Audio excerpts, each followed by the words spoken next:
Hi, I'm Cowart, and I teach AP Language and Composition and English too.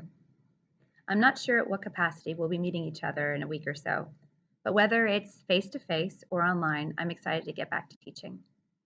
In our English courses, we read a lot.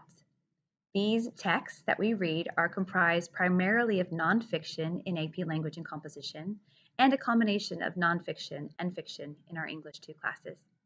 We use these texts as a basis for our analysis and our discussions, and these analyses and discussions inform our writing.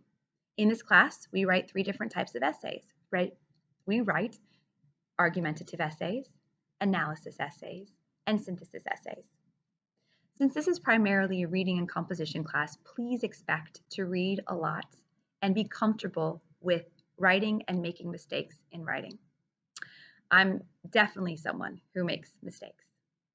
So 2020, which seems like a mistake in so many ways, 2020 is such a fluid year, and I'm hoping that that is sort of the word of the fall for our class as well.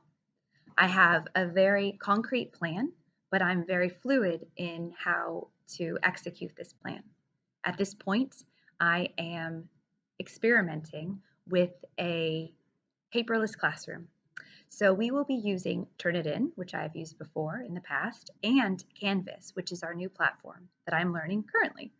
So we will be using this, and so you will be sending me your assignments online, whether we are in the class or e-learning.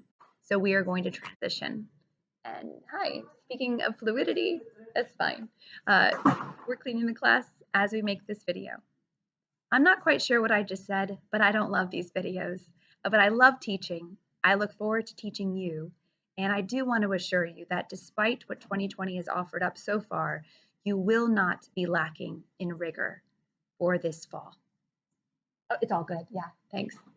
See, it's all good. Talk soon. See you soon. Bye.